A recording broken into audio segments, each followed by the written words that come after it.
So we talked about the first half of all these reveals for Transformers Cyberverse's third season, all their new characters, and some of their new toys. But we didn't talk about all the returning characters and to dive deeper into their toys. Now, anyone that was keeping track of the craziness on my Twitter account, one of those toys really stuck out to me, and I did a little post on it, and it kind of went a little viral. Japanese community really loved it too. A lot of the video game community loved it. I'll get into that in a sec. So let's just go through the returning toys and the returning characters that will be in Season 3 of Cyberverse, or Bumblebee Cyberverse Adventures, whatever you want to call it. So the theme that seems to be going on even with the returning characters is that of a very Cybertronian style theme. And it makes sense. You want to resell some of those characters again for future waves and to give new designs. Look, Beast Wars did it. Every season, some new designs. You could sell yourself an Optimus Primal and a Cheetor again and again for each season. So, to be expected. So, we have an Optimus Prime that now has a little bit more of a Cybertronian kind of spin on it. The way that the chest is done differently, the way that the robot mode is done differently, and the truck mode. It still looks like a G1 truck, but still almost uses kind of what animated did to differentiate the Cybertronian Optimus Prime to the Earth Optimus Prime's robot mode design. And so we get to see a little bit of what's going on here. Now, it's gimmick based, so I don't know if this is something that's going to be same thing like when I said before with Hammerbite, because it has a gimmick based thing. Is it a price point that's a large price point similar to that of the action price points of those Voyagers, those not Voyagers, if you will? Is it the one steps? We don't know yet. Or it could just be something that's going to be new to the deluxes. Same thing with the Bumblebee here. Now, we've seen leaked images of the Bumblebee in the past, but we might as well, retrace it again. The Bumblebee using a very Cybertronian kind of design. Almost, I swear, this is something that if a Kit Basher or if Hasbro themselves want to do, they could easily repaint this into a Cybertronian hot rod. I mean, it's got the engine there, the hot rodded engine, the kind of very hot rodded. I swear, you put the Warrior class hot rod toy next to this one in alt mode, and you see a lot of similarities. So you have the Bumblebee, not much really that could be said here. Almost looks like a space taxi. Also has some kind of weapon, Cybertronian written on the arms. So again, that very huge Cybertronian inspired kind of look. And then it's the same thing when we jump to Megatron. Megatron's Cybertronian mode is inspired heavily by the War for Cybertron, Fall of Cybertron video games, where he had that hovercraft tank kind of look. His robot mode kind of just looks more or less the same as what he had in Cyberverse Season 1 and 2 and what his toys were up to this point. But now he has the mace gimmick. So it really just falls onto the alt mode more than anything. Again, going for that Cybertronian design and being a good nod to the old Fall of Cybertron, Activision, War for Cybertron games back in the day, which were amazing. Now let's go to the last one here, and it's that of Starscream. Now, Starscream's robot mode looks more or less the same as he was before, and he has this new null ray flip out kind of gimmick with these clear little null rays. But it's all about that alt mode.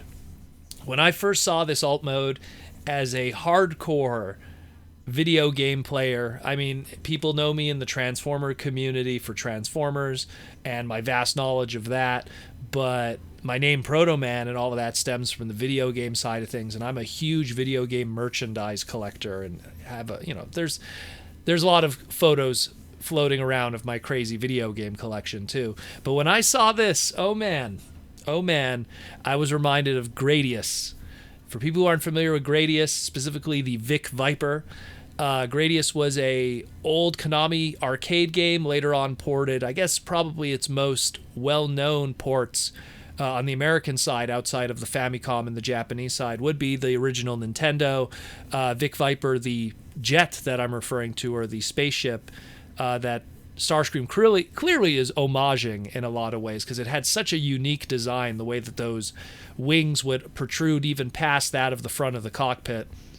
I can't really think of any other spaceship or jet in pop culture that had such a similar kind of design. Correct me if I'm wrong.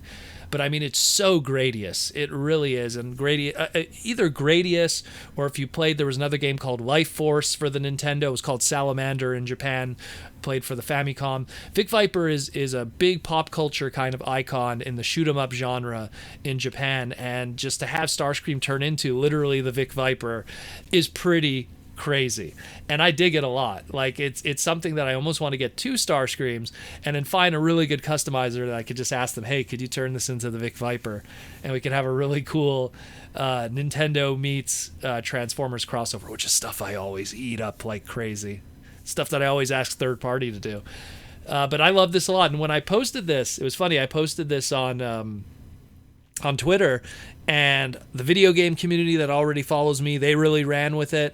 And then it was funny because also I have a little bit of a connection to the Magic the Gathering community, and a lot of those Magic the Gathering players, they also play Yu-Gi-Oh, and they had no idea that their Yu-Gi-Oh card all these years, the Vic Viper, had a tie to a video game, because some Yu-Gi-Oh players, I guess they didn't know that Konami, which is responsible for the Yu-Gi-Oh card game and Duel Masters, the Duel Master card game itself, have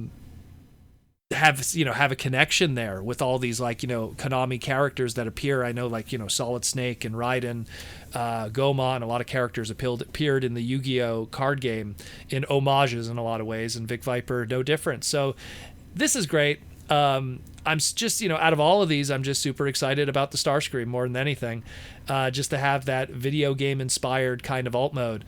I kind of hope that they take something with that Bumblebee, and again, if you turn it red, you kind of got a Hot Rod going on there. But I actually kind of would hope that Hot Rod gets his own unique Cybertronian kind of alt mode, although he does have a lot of toys planned for this season 3, mostly in black repaints and Stealth Force kind of gimmicks, and of course his deluxe toy that's coming. So, I mean, I don't think that's going to be the case this time around, but who knows? Who knows? This is great stuff. I really like it.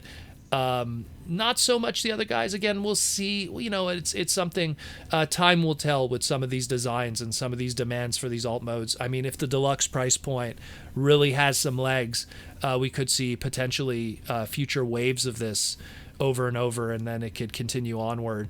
I mean, we have Toy Fair literally next week. It's Sunday as of this recording. The Friday coming up is going to be Toy Fair. So who knows what other reveals we will be getting, and all the crazy stuff that could be coming from Cyberverse. I'm pretty sure we're going to see a lot of toys of the characters that we've only seen show designs of, Iconus and Meteor Strike. Let's call it Meteor Strike. I called it Metro Strike. I apologize for that. It looked like Metro Strike. I don't know why. Because I can't read, I guess. But the point is that it's I'm really excited about this. Cyberverse really has a lot going for it. In season 3, I hope is going to be the biggest season of them all. And these designs, I'm just eating them up. So let me know what you think. Let me know what you think about Gradius Starscream more than anything else.